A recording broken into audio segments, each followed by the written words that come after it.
Hey guys, and welcome to the Money Podcast. This episode, we're talking about you, our listeners and viewers, and the questions that you might have. You've sent us questions, and we're here to answer them. You want to know what we think? Well, we're going to tell you today. I'm Stacy Johnson. As usual, my co-host will be financial journalist Miranda Marquit. Hello, Miranda Marquit. Hello, Stacy Johnson. Listening in and sometimes contributing is our producer, Aaron Freeman. Hey, Aaron. Hey, guys. How you doing? I'm good. Let's get the ball rolling first. Our normal quick disclaimer. Should we discuss specific investments in this show, do not take them as recommendations because they're not recommendations. Before you invest in anything, you've got to do your own research and you've got to make your own decisions. Now, let's get back to our topic at hand. Let's get right into it. Miranda, are you going to be in charge of reading our questions today? And we can all kind of pitch in and answer them? I can be. Let's do this. So first one comes from Karen. She says, I am 70 years old, but working full-time for $14 per hour. I have a mortgage on my condo of $64,000. Am I wiser to pay extra principal on my condo or wiser to invest monthly and pay off the condo with investment dollars? And then Gloria says, we're thinking about paying down our mortgage with a 401k. The 401k has $54,000, but we still owe $64,000. That's the magic number. We still owe $64,000 on our mortgage. We are almost 60 years old. Is this a good idea right now? That was interesting. So you've got two $64,000 questions there. Yeah, exactly. So a quick recap of the facts before we answer. So we've got one person who's making $14 an hour. They owe $64,000 on their mortgage. They want to know whether they should put extra money on the principal of that loan or invest monthly. The second person says also $64,000 mortgage. They're thinking about taking money out of their 401k, which has $54,000 in it, to pay down on that $64,000 mortgage. And they're both, well, one's 70 years old and one's 60 years old. So what are you thinking? I mean, I'm thinking not. So I'm a terrible person to ask because when I did have a mortgage way back, it was not a thing. I didn't want to pay it down early, especially if it had a good interest rate. And so I personally am more comfortable, especially with, I'm personally more comfortable with the idea of keeping that low interest debt and then putting that money in the market, especially right now when everything's on sale. And I certainly would not be selling. I definitely would not be cashing money out of my 401k to pay down the mortgage. So that's just me. But I am also notoriously comfortable with a certain level of debt, and I prefer investing to paying down low interest debt whenever I can. So that's just me. I think everybody has to kind of look for their comfort level. So I don't know. What do you think? What do you think, Stacy? Well, I've written on this extensively, but before I go to what I think, and by the way, there are a lot of variables here. There's really not necessarily a correct answer. It's a pretty loaded, yeah, right. It's a pretty simplified question to a very loaded lifestyle thing. I mean, there's age, there's how much income, there's what are you looking to, how you're going to look to live after all this is said and done. I mean, yeah, well said, Aaron. Like if one of you two came to me and asked me the same question with the same facts, the first thing I would say is, how much do you have in emergency savings? None? Mm-hmm. Well, then you can't put your money on your mortgage. The first thing you got to do is build up an emergency savings. So, in other words, I don't know if we have enough information here to give a great response. But now, so what I heard you say, though, Miranda, was that you probably would not advise our 70-year-old Karen to put money on to her mortgage versus you think she should invest the extra money that she has versus paying down her mortgage. Is that what I'm hearing you say? I don't even know if she's already investing. Just looking at the question, I'm concerned that she might not even be investing.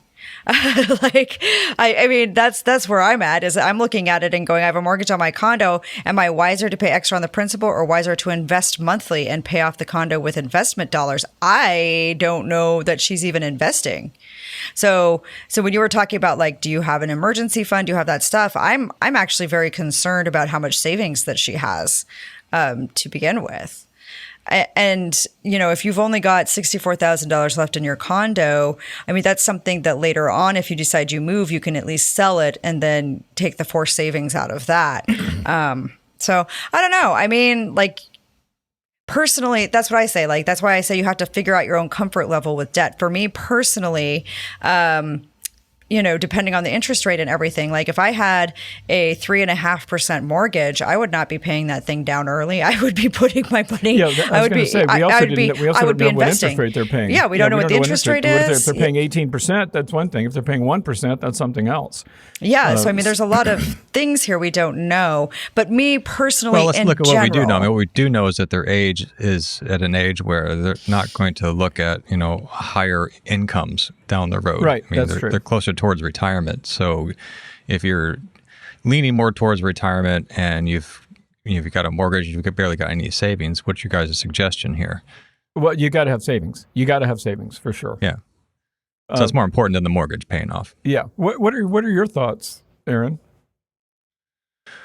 Well, given this question is right now during a time of inflation, I would agree with you both. I would say don't even pay the mortgage. Or as I like to call, a home loan. That's right. We've got to get our terms right here. I've got our terms right. From Aaron insists that we call mortgages home loans, which is accurate, of course. And you're right, Aaron, because in times of rising interest rates, in times of rising inflation, that fixed rate mortgage, presumably it's fixed rate, we don't know that either, is a better deal because that money gets cheaper.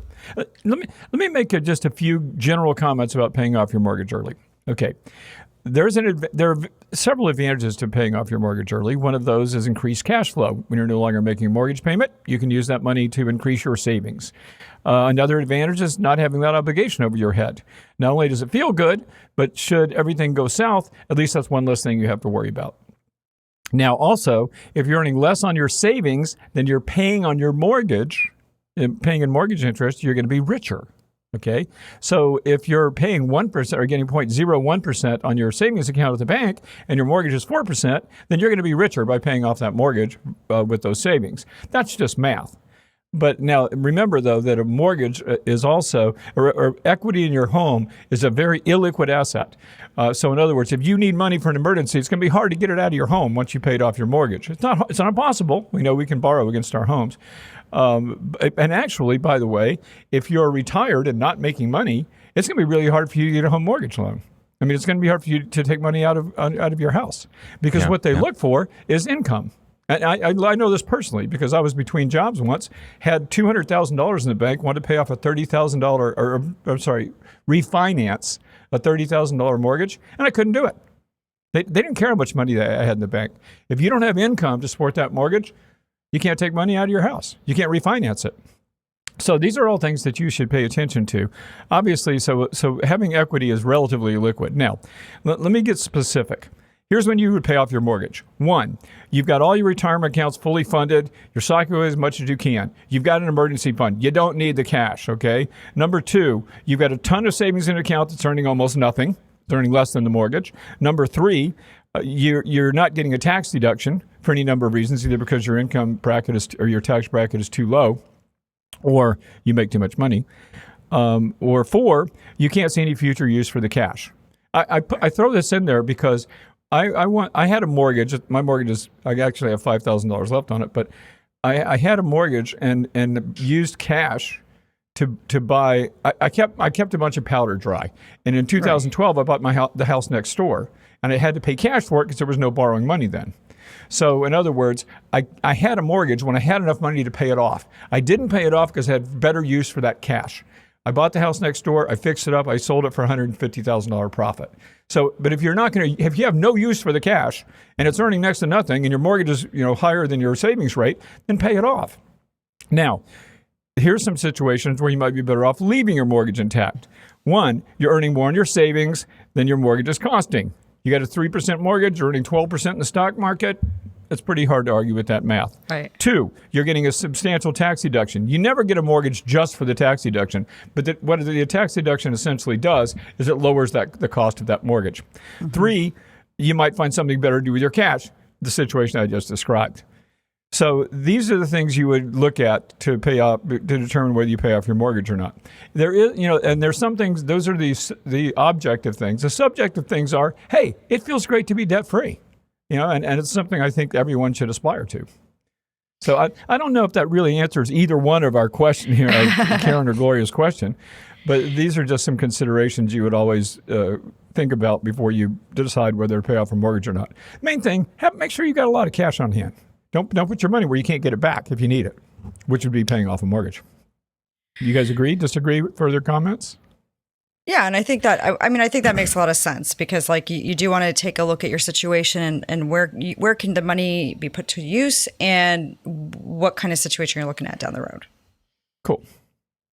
Okay. Well done. Karen and Gloria, thanks for sending in that question. By the way, I'm going to remind you guys at the end of this too, but the reason we have these questions is because our listeners, readers, viewers sent them in. And if you want to send in a question, we encourage you to do so. I'll tell you how at the end of the podcast, but you can also you probably didn't even know this, Miranda. If you subscribe to our newsletter, at moneytalksnews.com, and you get it in your you get emails from us every day, twice a day actually, all you have to do is hit reply, just like it was any email, and you can ask your question. Did you know that, Miranda? I did not, but that's really helpful information, so hurrah. That's great. Okay, anyway, we'll revisit that, but what's our next question? Yeah, so our next question comes from Joan. She says, "Hi, I enjoy a multitude of your articles and find many both helpful and interesting." Thanks, Joan. Question, is there a method that can be followed to stop robocalls to a landline? So yeah. I mean, honestly, we'll have a link in our show notes, but the FTC has a great article about how to block unwanted calls. And we also have an article on our website about 8 easy ways you can stop robocalls. But I don't know, is there something else you want to add to that? Kind of take people through that? It's still difficult. What do you guys, I wanted to ask you this, what do you guys do? I'm not getting as many robocalls as I used to. I'm still getting them though. We started something where if your number is not in our phone, obviously this works with cell phones, but if there's a little setting in iPhones, if the number is not in your contacts, you can set the phone up to go directly to voicemail and your phone will never ring. And so if it's important enough, somebody will leave a message on your phone. I don't know how many different phones. I mean, that's obviously with an Apple phone. I don't know if that is functional on Androids and everything like that, or obviously a landline, you can't do it. But I just learned that recently, Aaron. I think that's a great idea. Yeah. What do you do, Miranda? Yeah, so kind of something similar. I actually just if it rings and I don't answer it, I don't recognize it, I don't answer it, and then it goes to voicemail, and then I block it. So that's exactly which what is I do. Nice. Yeah, exactly and so then I get farther and farther. Like I get fewer and fewer because I block them. But you can also buy robocall blockers, and you can also buy different tools that you can use even on a landline that will kind of intercept the calls and then let you know whether it's a potential scam and can block those calls from you. I mean, there's no way to completely get rid of all of them like all the time, but you can definitely reduce them. Yes. I never ever get robocalls. You know why? Because I never get any calls. unless your name is on my phone, I don't answer. Period. I don't care who it's from. Nice. And then I just wait for the voicemail, which is transcribed, so I don't even have to listen to that. And then if you're a salesperson of any kind, I just block your number. So I mean, but I just literally don't answer my phone at all unless it's one of you guys or somebody that I know. It's still very pervasive. I mean. Really, I think the ultimate thing is we have to keep writing to our congressman and keep telling them, like, hey, it's the 21st century. You have technology to, like, thwart this, these crazy calls from the islands and everywhere else. I mean, I don't know. We need to be able to have some legislation that blocks this. Yes. And of course, the phone companies, although they are starting to do some things, offer some services. But, Aaron, I remember back in, I'm going to say 1990 when I was doing television news stories then in Cincinnati. I went to remember they used to have, caller ID. Remember that? Mm-hmm. Yeah. Okay, so the phone company would sell you caller ID. Then they would sell your caller ID to companies that were soliciting. So then you would have to get enhanced caller ID protection to see who that actually. I know what it was. They'd sell a service to the companies who were trying to reach you that enabled you to get through caller ID without being identified. I mean, they were literally playing tennis. My gosh. Making money on both sides. Yeah. And I think there's a little of that going on, because, I mean, these guys have the technology to block this stuff. Of course they do. But they make money when people use their use their numbers, use their transmission systems. So anyway, but you can check with your phone carrier a few more things. Check your features, like Aaron just mentioned. You can block calls. Use a third-party app, which Miranda mentioned. Don't answer calls. That's me. Keep your number to yourself. I don't really do that. You can get into those do not. What is it? The do not call registry. But they don't last very long. They don't. I don't think that works. And the problem with the do not call registry is that like if they're a legitimate company, then that's fine. They'll honor that. But if they're scammers, they will not. Which they frequently are. This is off topic, but I get 150 emails every day. Yeah. And like calling people, it's free, so that's why you're getting bombarded this way. But the point is this. First thing I look at in an email that I get, does it say to opt out, click here? Because if it doesn't, it's illegal. Right. And that means if you're sending me an email breaking the law, then why would I do business with you anyway? I wouldn't begin to.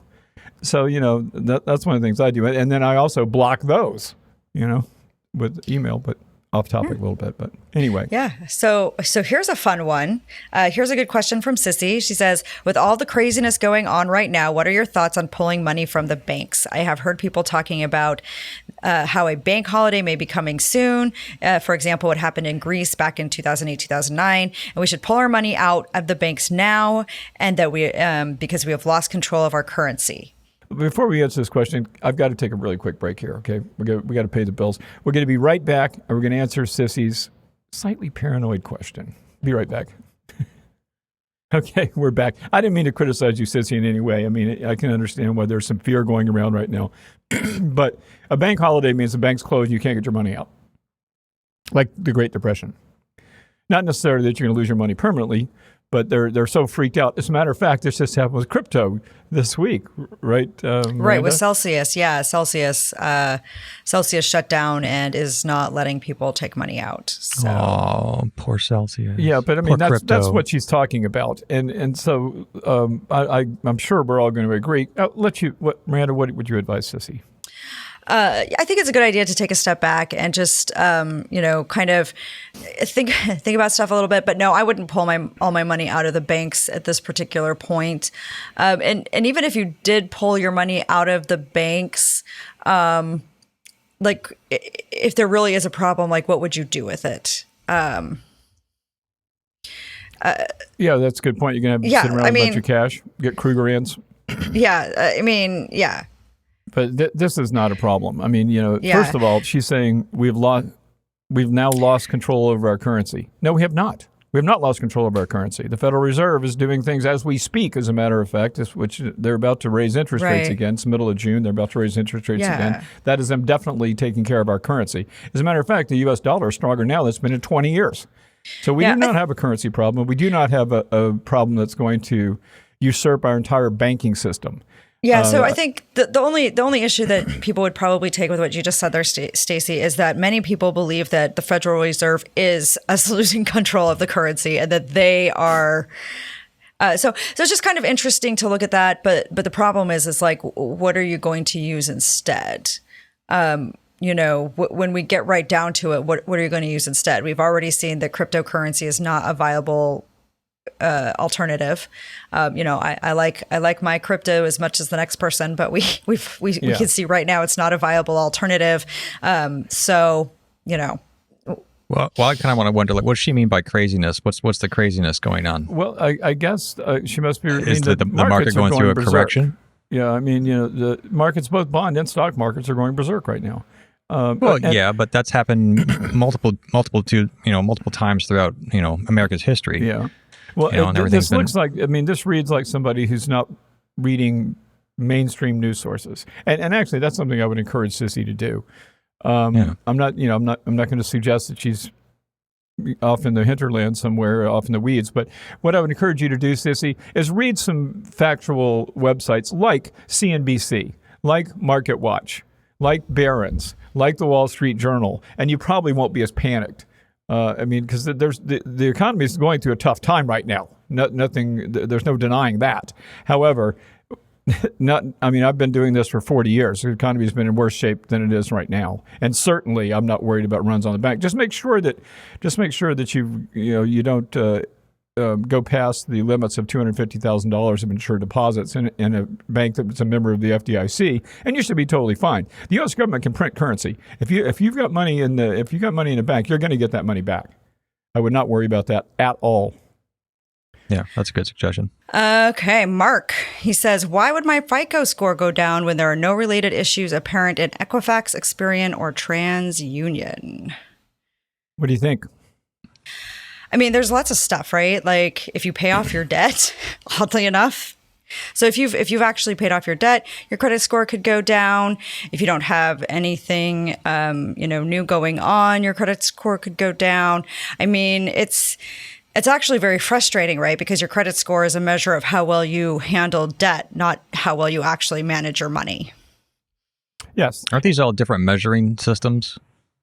You mean Equifax, Experian, and TransUnion? Well, there's dozens of different FICO scores for one, but the standard FICO score should be the same. But here's the main thing that can change, and it depends. I charge a lot every month. I pay it off at the end of the month, but at any moment in time, I could have a balance of $15,000 on my credit card. Frankly, I could have a balance of $40,000 on my credit cards because I use them for my business.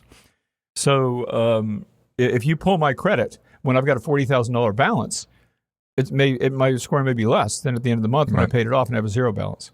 So it depends on when the score is pulled. It depends on a myriad factors. If you do pay something off, if you pay off something that that gave you a long credit history, there are different types of credit. You could also, your credit utilization rate, which is 30% of your credit score. Well, that's a component that's 30% of your credit score anyway. So if you've got a $10,000 credit line and you're using $1,000 of it, you've got a 10% utilization ratio. If when they pull your score though, you've used 8,000 of that 10,000, now you've got 80% of your available credit in use. So that's going to look bad. So they're little teeny things. So minute by minute, literally your credit score changes.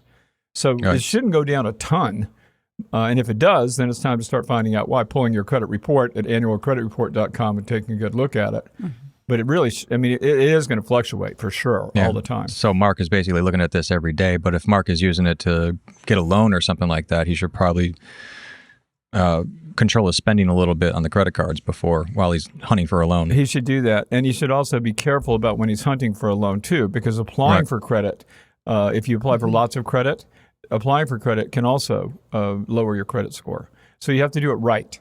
Like you can do, Miranda, do you remember the rules? I can't think of them off the top of my head, but I think you can apply for, if you do it all within 30 days or something like that, it doesn't go against your score as much. It's about 2 weeks. It's about 2 weeks.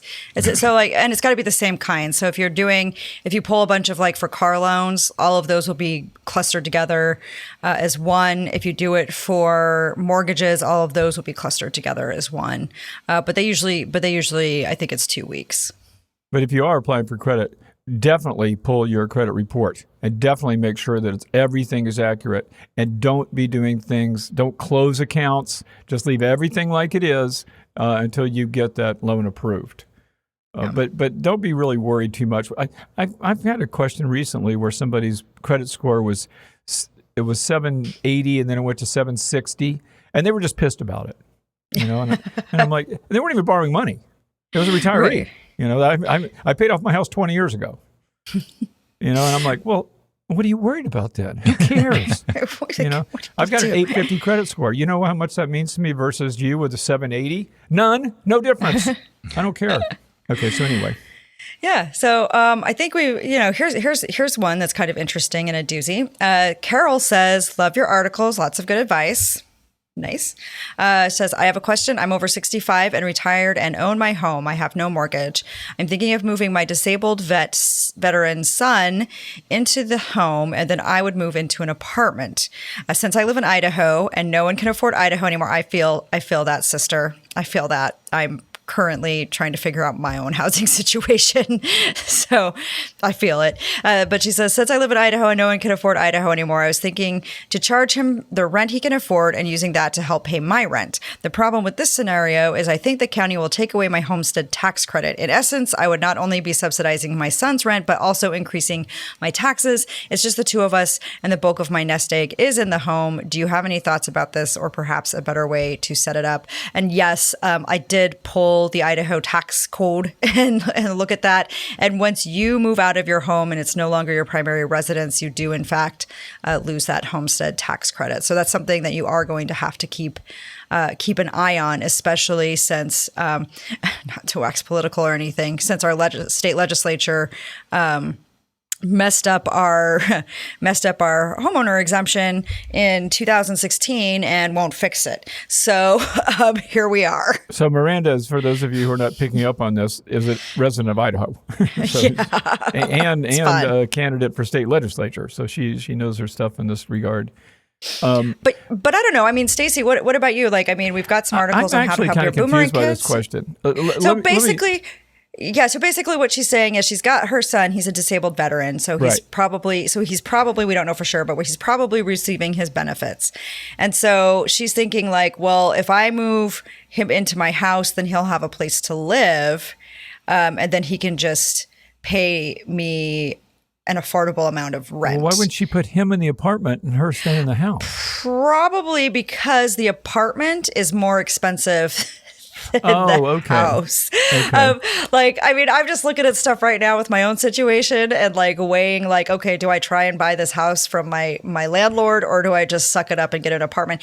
Because the cost of a 3-bedroom, 2-bathroom apartment in Idaho Falls where I live is the same as what I'm paying in rent right now for the 3,400 square foot house I'm living in with 5 bedrooms. And so like, yeah, no. So it's gone crazy in the last couple years. And so I'm just like, That's oh my a big gosh. house you live in. It is. It is a big house I live in. So and may not be. And by the end of next month, I may not be living there anymore. Oh, bummer. Well, we'll have to do a show just on you. Yeah, let's. But in the meantime, I obviously, I guess it's a foregone conclusion that Carol doesn't want her son living with her. He wants to have his own place, I assume. So, so what's your solution then? She would lose her homestead exemption, even though it's her relative that's staying in her home. Yeah. So once you move out of it, it's no longer your primary residence. Is how I'm reading the law, and we've got a link to the actual law there. But I think one of the things you could consider doing is you did talk about like you'd be basically subsidizing his rent. You don't have a mortgage, so if you want to maybe just help him cover the cost of his. Because you don't have to worry about you've got the homestead credit, all of that kind of stuff. So maybe what you do is you figure out how much he can contribute, and then you help him pay for the apartment and just kind of subsidize him that way. And that's kind of the way I would set it up. And that's actually what I'm doing with my own son as we're getting ready to figure out our new housing situation. He's going to college, and so I've told him, I'm going to help you cover some of your home costs. And we sat down and we figured out, okay, how much can he contribute to his rent when he moves in with his friend, his share of the rent, and how can I help subsidize that by like helping pay for groceries or whatever. So and maybe Carol's son has a friend that can help him offset the cost of rent too. Well, also, let's not forget that she's trying to take all this on herself. He is a disabled vet, so it's a possibility he could be eligible for a VA-backed loan. Mm-hmm. Which VAs get very good rates and quite substantial loans. That's true. Or maybe some other type of assistance in rental. Yeah. Right? So she could probably have it run through him and get himself a place and then just help him pay his home loan. Yeah. Yeah, that's true. But maybe he is eligible for other sorts of assistance too. Right. So there are a few things she could do. So he could try to she could put him in an apartment, not lose her homestead. She could also... then offset his rent. He could get a roommate to help offset his rent. He should look to the VA to see if there's any programs that might help him pay the rent. And so that's a few things that I could think of off the top of my head. Yeah, definitely. Okay, we have time only, I think, Miranda, for one more question. I know we have more than that, but we've only got time for one more. Yeah, so we've got two more, but yeah, I mean, let's do this one more, and then the other one we'll answer in our post about it. But or we can try to do it real quick. Go ahead. Yeah, let's just go quick. Well, this next one, Lisa says, I'm worried my 91-year-old mother will pass away, and I won't know where all of her important paperwork is. You once posted an article with a list of everything someone should have gathered in case of their death. Send me that list so my mother will know what to find and organize for me, so I will be prepared when the time comes. And honestly, like, we have a great podcast episode about how to talk to your parents about their money with Cameron Huddleston. And then we do have some links in our show notes to our estate planning tips and tricks, and also a checklist of estate planning documents you need right now. Yeah, and you'll remember the story I told about my dad's death book. Yes. And I think that's probably what she's referring to. My dad had a 3-ring binder with everything from where his insurance policies were, his bank accounts, and even his obituary he had written himself. So that would be the ideal scenario. But you know, if you're just listening, Lisa, and don't feel like looking for links in our show notes and all that stuff, you can just go to moneytalksnews.com and then go to the upper right-hand corner where the little magnifying glass is and do a search for estate planning. And you'll come up with a ton of articles that tell you exactly what your mother needs. And even links to where you can get those documents as well. So to Lisa and to everybody else out there who can use that sort of advice, just do that. And it take you 10 minutes and just look it up and see, and you'll be able to put it together everything you need to, and you're going to feel a lot better about it when you do. Yeah. So, and here's our final question from Anne. She says, I'm a 58-year-old widow with $45,000 in credit card debt. I've never once made a late payment, but I need to do something. I'm paying about $1,500 a month, and it's taking a toll. Do you recommend debt consolidation or something else? So I know you've written articles on this before, debt consolidation, right? Yeah. Tell me what you think. You've done it. Yeah, I've done, well, kind of. I've messed it up. And we have a great podcast episode about that. And then I also wrote an article about how I messed it up. You do want to be careful if you do a debt consolidation. It can be useful if you truly do have a debt consolidation. You do pay off all your loans and you don't get more into that debt. The problem that I ran into is I didn't read the fine print, and I actually ended up in a debt settlement program, and it destroyed my credit. And then, got me lawsuits. It was fun. So definitely, I would definitely take a step back and think about that. But there are also plenty of other things that you can do to pay down that debt. They've got the debt snowball method. Make that plan. You can speak with a certified debt counselor to help you put together a debt management plan that can help you tackle that debt. So there are a lot of different things you can do, and we have some great resources on Money Talks News. Yeah, you can also look that up too. But the main thing is, I've dealt with this a bunch. My first book was called Life or Debt. Mm-hmm. I wrote that 20 years ago. And I've been on the board of Consumer Credit Counseling Service here in South Florida. So I have a lot of experience in this arena. I've talked to a lot of people in your situation. Do not flounder, freak out, stare at the ceiling, and not sleep. Get this taken care of. And there are free resources out there to do it. There are also rip-offs out there. So here's what I want you to do. The first call you're going to make, I want you to go to the National Foundation for Credit Counseling, NFCC. Put that in Google. You're going to get, and you put in your zip code, and it's going to tell you where you can go and talk to somebody for free and get unbiased advice. If you go into a debt management plan, there will be a little fee to set that up. Not a big deal. But what they'll do is they'll get between you and your creditors. And so you'll send them a payment every month, the counseling service. They will distribute it among the people you owe money to. Okay, so this is going to take a big weight off your shoulders. I'm not saying this is the only solution. There are consolidation loans, and there is debt settlement too. But just be aware that the National Foundation for Credit Counseling and also the Financial Counseling Association of America is another source of nonprofit credit counseling agencies that will not charge you a dime to talk to you. And and they're above board. There are lots of people that aren't. So I want you to be very aware. If you do happen to be talking to a credit counselor or a debt settlement person or anyone else like that, and they come across sounding like a salesman, hang up. That's really important because there are people in this business who don't give a damn about you. So I want you to make sure the person you're talking to sounds like a counselor, because they are a credit counselor and not a salesman. That's my advice. But it doesn't hurt to talk to somebody. Even if they say you have the resources to pay off your debt yourself, great. It doesn't cost a dime for you to find that out. Yeah. So I'd encourage you to do that. Anything to add there, Miranda? Nope. Nope. I think you've got it. Okay. In that case, the clock on the wall says we're running a little late. Not too bad, though. We'll go ahead and we'll close it out then. So, guys, we are out of time, but we are never out of topic. Dig a little deeper. You're going to find links to lots of info in our show notes. And remember, if your goal is to make more, to spend less, retire rich, or you've just got a question, your online home is moneytalksnews.com. And don't forget to check out Miranda's online home as well. That is MirandaMarquit.com. That's Miranda, Marquit.com. If you got a question, comment, or topic you'd like to suggest, we would love to hear from you. You can do exactly what the folks we highlighted today did. You can tell us what your suggestion or comment is. You can email us at hello@moneytalksnews.com. That's hello@moneytalksnews.com. You can also hit reply to one of our daily newsletters, like I said earlier. You can subscribe to that absolutely free at moneytalksnews.com. One last thing, if you appreciate what we do, then do a little something for us. Subscribe to our podcast. Takes you 2 seconds. Really helps us, though. So if you like us, show us and subscribe. I'm Stacy Johnson. I'm Miranda Marquit. And I'm Aaron Freeman. Thanks for hanging out with us, guys. We're going to see you right here next time.